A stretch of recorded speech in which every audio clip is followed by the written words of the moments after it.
Hi there, people. How's it going? I'm sitting here in a place called Mapua, just north of Nelson, right at the very northern tip of the South Island of New Zealand.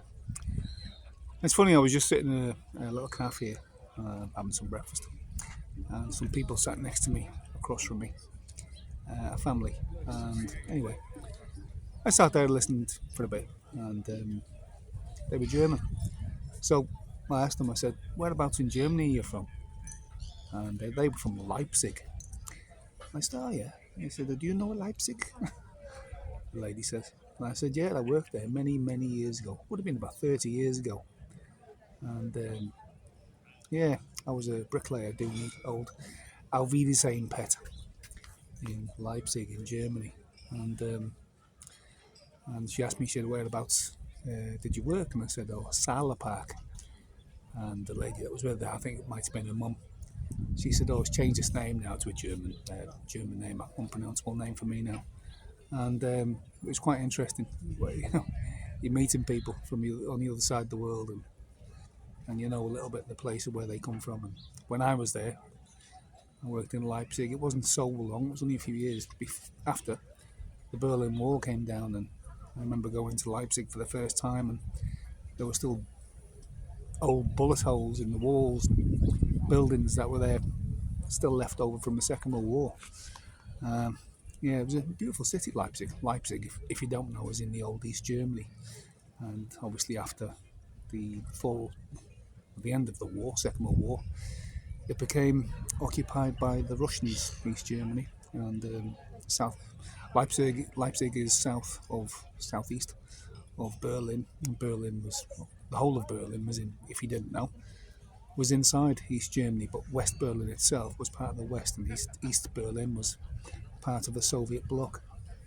So everything had to be flown in and out of West Berlin at one stage. But anyway, if you didn't know that, you know it now. But yeah, it was interesting. Just a little anecdote: when I still working in Germany, in East Germany, and I worked in a place called built flats, I think it was apartments, in a small place, more than about 150k, maybe north of Berlin, called Plough am See. And I remember there was 6 in our bricklaying gang.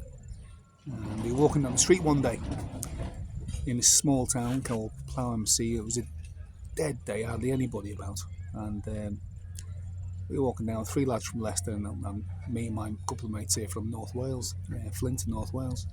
And yeah, and this old fella came past on a push bike, and he heard our voices, our accents, and he stopped, and he comes back on his push bike, and he goes, Entschuldigung, excuse me." He said, "Are you English?" We said, "Yeah, mate, yeah."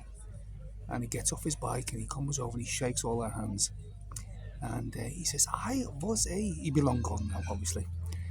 "I was a prisoner of war in England," he says. "Oh, yeah," we said. It was really lovely. He said, "Yes, I was in a prisoner of war camp on a farm," he says, "in Cromer." And Cromer, for those who don't know, is on the Norfolk coast. And funny enough, I lived in Norfolk for a few years, in Norwich, so I knew Cromer. And so yeah, and he's shaking our hands. He says, "When I was in England," he says, "I worked on a farm in Cromer." And he said, "I loved England, I loved it." And we were quite surprised to hear that he loved being a prisoner of war in England, working on a farm. He said, "When the war was over, I had to come back to Germany, and I did not want to come back. I wanted to stay in England." Interesting, isn't it? And we've all watched all the war films of Stalag 17 and Colditz, and and how the British and the Americans and the Canadians and Australians, how they were all treated, New Zealanders, and how they were treated by the Germans, and sharp contrast. We hear that from a German, and like I said, he'd be long gone now, that bloke. But he had to go back home to East Germany, into the hands of the Russians, so obviously it was a bit different from him, but he wouldn't have known that at the time. He loved England so much. And another little anecdote, one of my best mates back home, this is in North Wales, in Queensferry, if anyone knows. She's just on the border between England and Wales, right near Chester. my good mate there, he's got a little gift shop, and he's his father was Sicilian, and his father was taken prisoner by the British in the invasion of Sicily, just coming near the end of the Second World War. And his father was taken prisoner, and he was taken to prisoner of war camp. I think it was North Wales or somewhere around Chester, North Wales area. And after the war ended, his father decided to stay, and he married one of my good mates, obviously his mother, and became his mother. And yeah, my mate was his father was actually an Italian prisoner of war in Britain, who after the war decided to stay there. So that's how bad we treated our prisoners of war. Britain, for all its faults, we are an amazing race. I think an amazing race. We've done some bad things, but I think we've done more good things for the world than bad, and we should not be ashamed. I'm certainly not ashamed of being British. Yeah. But anyway, I thought I'd share that with you. Quite a pointless video, but I just thought I'd share it with you. Yeah. Anyway, that's my story of the day. Nice, benign, a nice little anecdote.